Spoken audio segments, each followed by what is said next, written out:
business with a servant's heart. Welcome to the podcast. Inspiration, motivation takes. Listen to the podcast. Welcome to Doing Business with a Servant's Heart. I'm your host, Steve Ramona. Every episode is an invitation, a reminder that business and life isn't just about profit, it's about purpose. It's about showing up with a servant's heart in every deal, every decision, every day to make a powerful impact on others.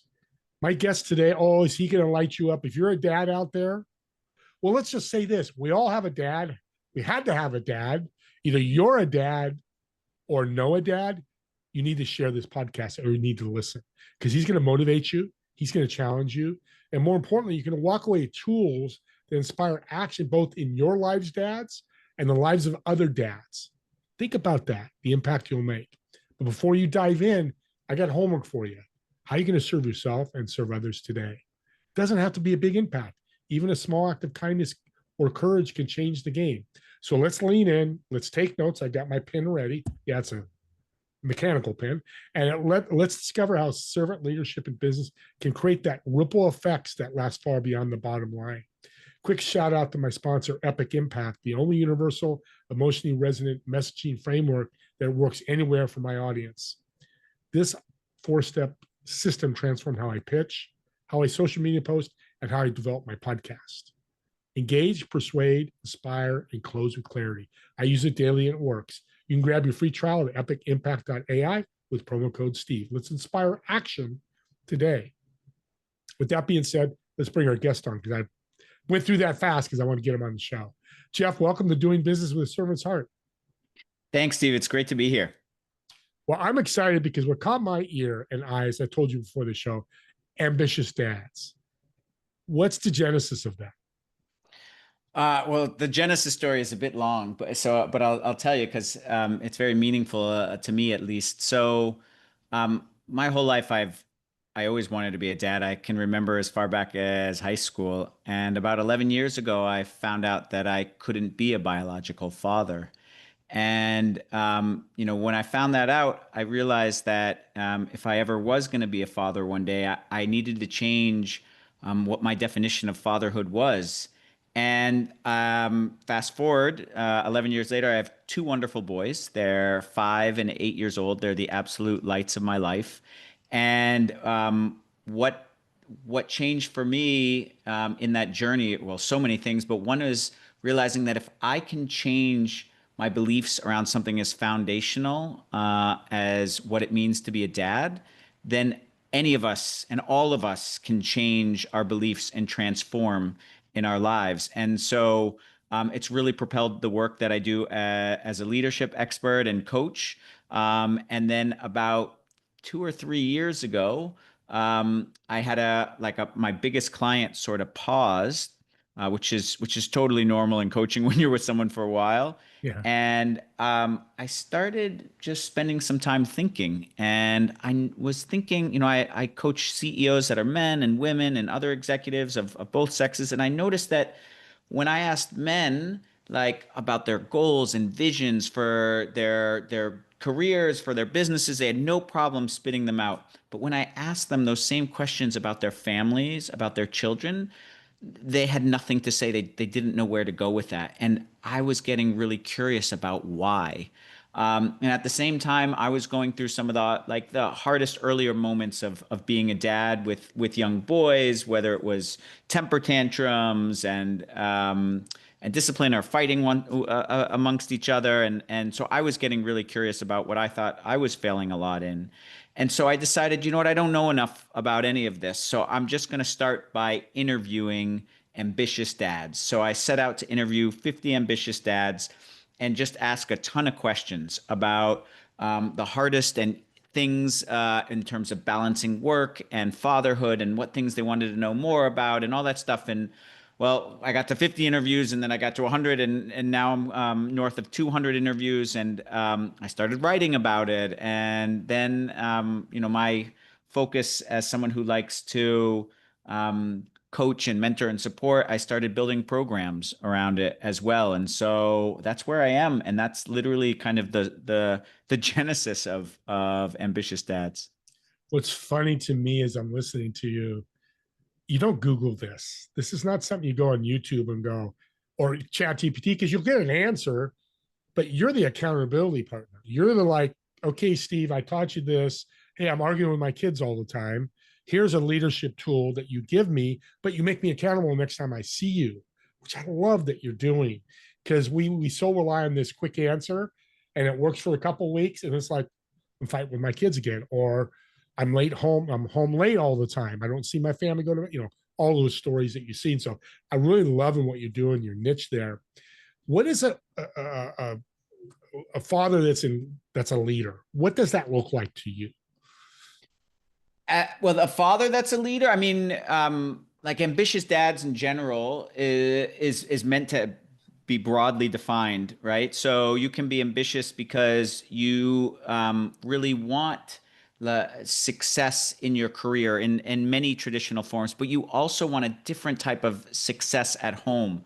You know, too many of us as dads don't have a great role model example, because modern fatherhood is meant to be very different than the fatherhood that we grew up with as kids, right? So we don't think of the idea of being a provider as purely financial anymore. We think of being a provider as providing emotionally, providing psychological safety, not just potentially providing financially, except that we don't have great examples for that in our own lives. And to make matters worse, we don't tend to talk to other dads about these challenges either. And so through this work I've been doing, I've kind of uncovered what I call these fatherhood gaps. And two of them are those, right? It's this idea that we don't talk to dads enough about what challenges we have. Another big one is we don't have a lot of confidence as dads. There's a old research at this point from like 2017 that said men now identify primarily as a father if they're a dad. Like 91% of us say it's our primary identity, and but when you ask how confident we are as dads, only like a third of that 91% feel confident as dads. Can you imagine what that means? Two-thirds of us are walking around with very little confidence about what we're doing and how we're performing with the people we love most in the world. And I know everyone internalizes that sort of quote unquote failure differently, that sort of feeling of I could do more or better and I'm not really sure how. And that's not a good thing. And so I'm trying to figure out how to fill that gap. Well, what's interesting when you're talking is what comes to my mind is you got your CEOs, high income earners, they're dads, and you got the guy that works at Google, Apple, a plumber. They're 8 to 5, 9 to 6, whatever it may be. Are there challenges for each one of those dads? Are they similar or are they different? Their fears are all the same, Okay. which and their fears are like, am I being present enough with my child? Am I passing on my own flaws to my child without figuring out how to fix them first? Is the way I am sort of trying to put my time with my partner, if I'm married, with my kids, is that right? Is it working? Is it not working? How do I co-parent as well as I see someone else doing it, or can I co-parent better? We all have the same fears and challenges. I think some people that, if you're the CEO of a multi-billion dollar company, maybe your financial concerns won't be there, but you still have the same interpersonal concerns in terms of your engagement with your kids and your family and your work. Yeah, it's powerful. So some of your work, I'm sure, is the balance between work and family. Big How do time. you approach that with the dads? Well, one that there is no perfect balance. People like to talk about like, what's Yeah, a kind of yeah. no way. And it is without a doubt the number one challenge that all the dads that I've interviewed identify. And it's hard. And it's hard because also they think that well, it's hard because we inherit a lot of ideas as well, right? So this idea that I have to provide, and that means like financial, means that, okay, maybe I won't think of my mental health and the fact that I need a little space to work out or to even see my own friends so that I can be a better dad. And oh, by the way, you're also going to be a better executive. This is the reason why I'm doing research. Right now, it's qualitative, and soon it will be quantitative research because I want to show that In fact, when we as fathers lean in more at home, everyone benefits. Our work benefits, our partners who are working benefit, and absolutely our children benefit. It doesn't necessarily need to be counterintuitive, but it's not the story that is typically in our heads, and it's the story that needs to be. You said something so powerful. I don't think you know what you said it, but I want to highlight. You said even dads that go out and see their friends help be better dads. Having an outside life of their family, that's powerful because, dads, I got to work 8 hours a week and got to make bread, put bread on the table, the old phrase. But you're saying kind of break away from that once in a while, take a break, I guess, in a sense. Well, I mean, there's a lot of this. I'll wade into where I'm not an expert, just to name some experts like Esther Perel and other relationship experts that will tell you that we now are putting everything into our nuclear family, right? Like we expect our partners to be our best friend, our confidant, our seductress, the perfect mother, also work like it is impossible. And we need to find some of those things elsewhere. That's what the world always used to be. It just hasn't become that in the last, say, 40 or 50 years. And so, yes, going out and having time with friends, it does so many things. I mean, it doesn't just do great for your mental health, but your kids also see that it is important to prioritize like a broader swath of friends and relationships, right? And all of this stuff is getting absorbed by our kids. So all of our examples get absorbed. So that also means if we let ourselves go and we go to the extreme dad bod, right? Like then our kids think that like health and to be honest, our self-awareness about our body isn't as important. Everything is being absorbed by our children. So having time to feel healthy and do better for yourself is going to be noticed by your kids. That's powerful. You're so awesome, Jeff. I love your passion, what you're doing. Community is a big part of this. So your Yeah. dad community, how did you build it and what's the impact? Very, very slowly. I mean, I started with writing, right? So I was doing these interviews, and then to be honest, I got to interview number four. I mean, I'm at 200. I got to interview number four, and I was like, "Oh my God, this is so useful for me. I need to start writing." And I just started writing, and this is definitely selfish. I like to admit that off the bat too. Like every interview, every conversation, every article I write is about something I'm struggling with and makes me a better dad. I mean, I the last one I wrote was about like how we know better when like not to communicate with people at work when they're like in a pissy mood or they're frustrated, but yet we try to lecture at home with our kids. And my youngest son puts his hands over his ears now when he knows I'm mad at him. And I desperately want to tell him something. And I was really frustrated. And I was thinking, okay, I need to research like how to deal with this. And then I just had this epiphany as a leadership expert. I was like, wait a minute. No, he's giving me a gift. He is telling me in this moment, don't tell me anything. Don't tell me what I did wrong or how to be better or even that you love me. I'm not going to hear anything right now. Right. And that's how giving feedback works. We only give feedback when the person we want to give feedback to is ready to hear it. And my son, by putting his hands over his ears, was saying, I'm not ready to hear it.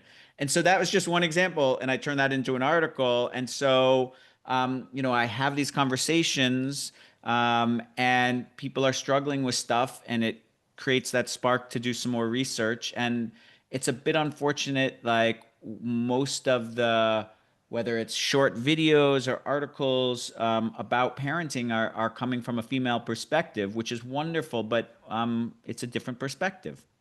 There's men out there. Yeah. Let's not forget about us men out here. And I love what you said about being selfish. I'm glad you are because I'm selfish. It's why I love podcasting. I've Mm, learned so much. I've been inspired so much. And your work you're doing, if it's helping you, now your passion goes up to help yeah. many others because you can Yeah. share your stories. So you're Yeah. doing it the right way. This guy's rocking. We'll talk about your program that's coming up. I'm excited for you to talk to us about that. Yeah. Thank you. So we have this 10-week, what I call a founding fathers program. So it's virtual and we meet once a week for an hour as a group, usually about 25 to 30 dads. And it's kind of centered on building what I call a fatherhood philosophy.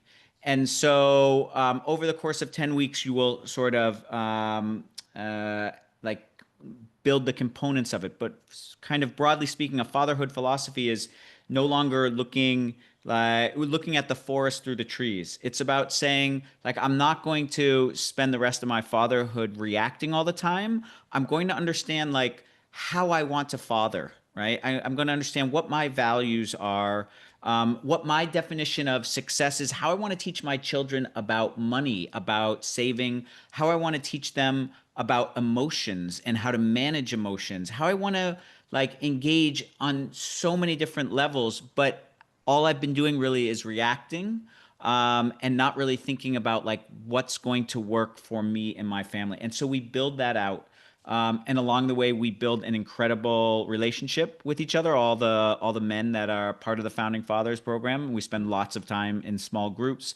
And now, like the first program I ran, like everyone has graduated, and we still do. We meet up once a month because everyone wants to continue the conversation, and it's great. So the next one is launching mid-September, and so if you go to ambitiousdads.com, you can find it and register. We'll put that in the show notes too, audience. You have access. What I love about what you're doing too is you have 25 dads there. Well, Joe and Tony walk away and may talk outside that group. Hey, I heard you say this, Tony. So you're the leader, but you're not always the only educator. Everybody's educating each other, right? Yeah. I mean, my dream would be that everyone goes and starts like teaching it in their with their fatherhood friend groups. But also that's the challenge. There are not a lot of fatherhood friend groups. And one of the big pieces of feedback I get from this program is people are like, I have other dads that I meet up with sometimes, but our talk is still very superficial. In here, like we're talking about really deep and vulnerable stuff, about what it feels. You know, I have a really fun example. One dad, he was brand new dad. His son was maybe 6 or 7 months old, and he had just started to kind of move around. Couldn't walk, right? But just move around. He comes to our session. He's like, guys, I am the worst dad. I was responsible for him, and he fell off the couch. And I was like, oh, what do you mean? He's like, like I put him there. I went to do something and came back, and he rolled off the couch. And I was like, all right, all dads in here, raise your hand if you have dropped your son at least once when they were a child. Over half the hands went up, right? And everyone was like, join the club. You're not a failed dad. This is part of what goes on. But the thing is, in no other context would he have shared that, right? And it made him feel so much better.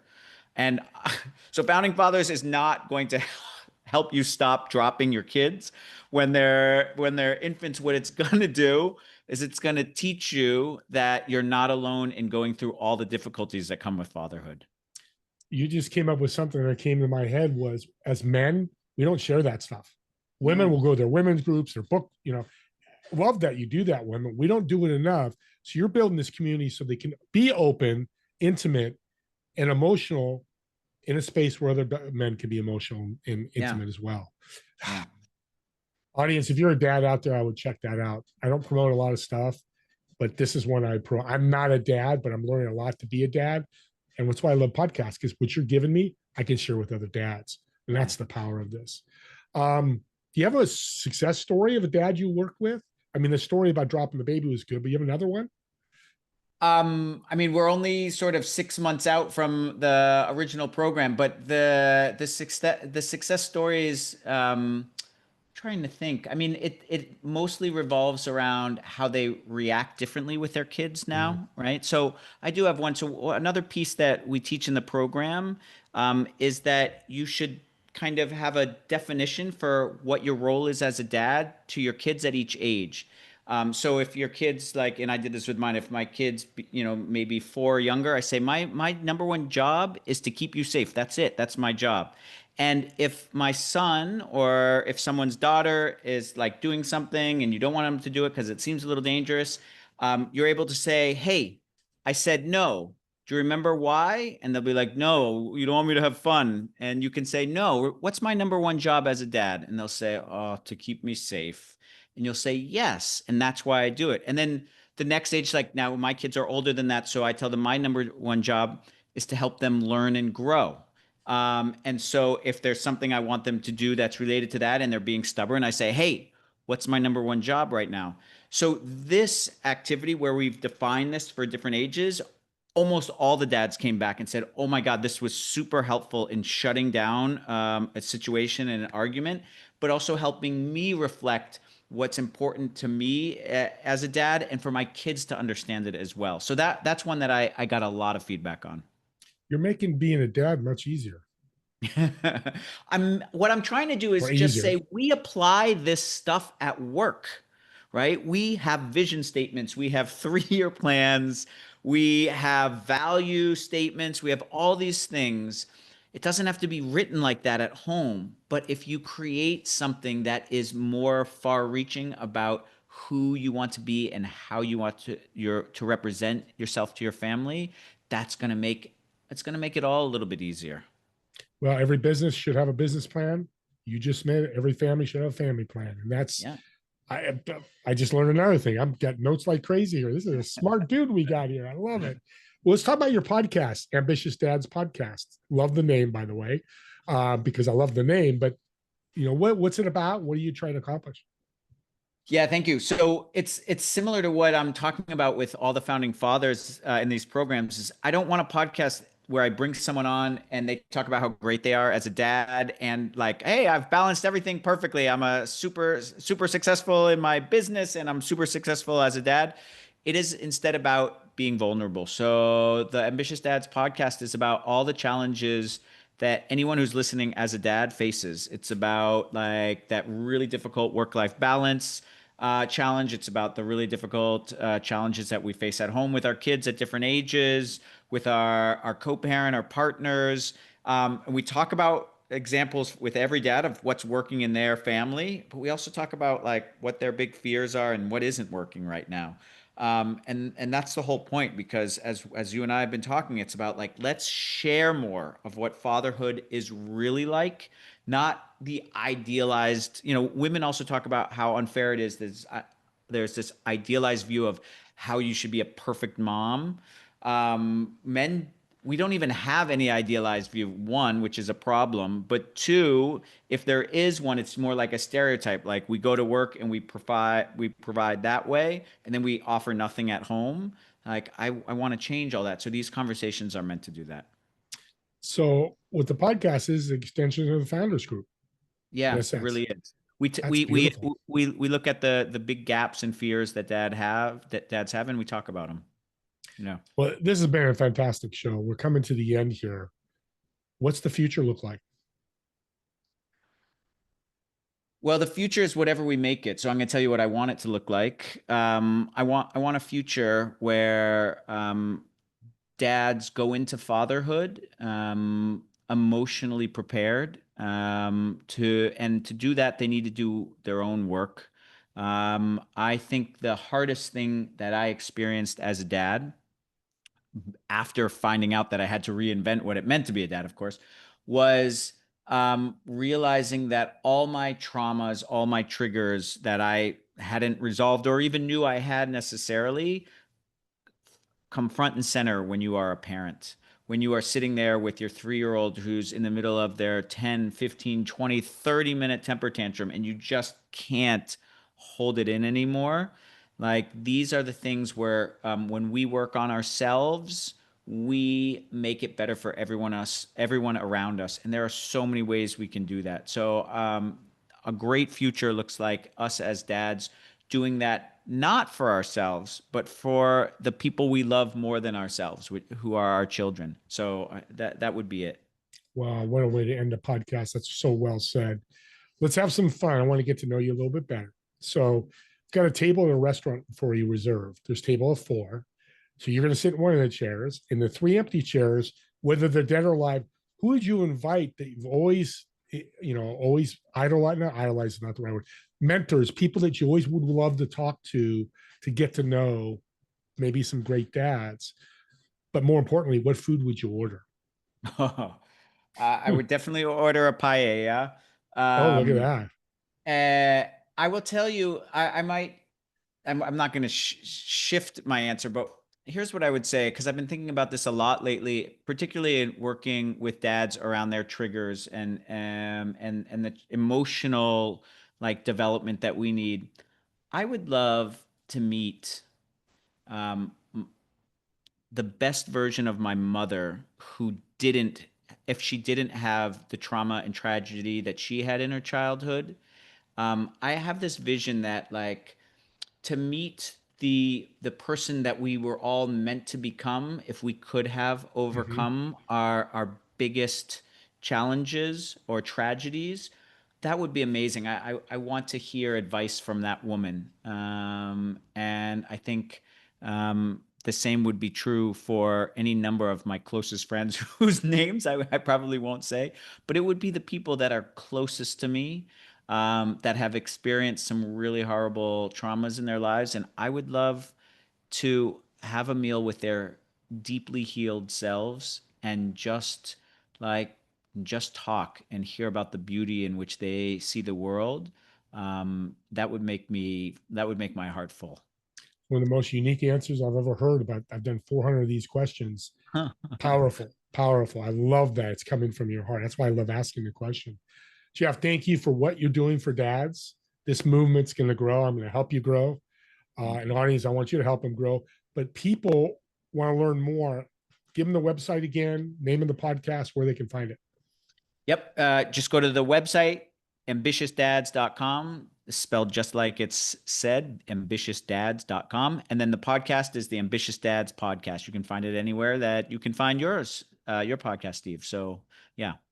Thank you. And thank you for taking the time and being a great guest. And audience, here's your homework at the end. Yeah, I'm like a teacher. I give you, but my homework's easy. Subscribe to the YouTube channel. And yeah, subscribers are great. Me and Jeff love them. But this podcast is another great example. You're listening, and you go, God, I have a dad friend that's struggling. Share the podcast with them. Have them listen to Jeff. I'm not even I'm a stepdad, so I'm a dad, but I don't have my own children. The notes I've got here, they're going to take down or listen to. You impacted them. And maybe they reach out to Jeff. Maybe they joined the founders group, the fathers group, and you've impacted them. That's why we should subscribe to YouTube channels and any channel that you have, because they can make a game changer. And subscribe to Jeff's. Join up and get inspired daily and share that gift with others. So with that being said, me and Jeff want to thank all of you for watching or listening to this podcast, and we'll see you all in the next episode of Doing Business with a Servant's Heart. Have a great day, everyone.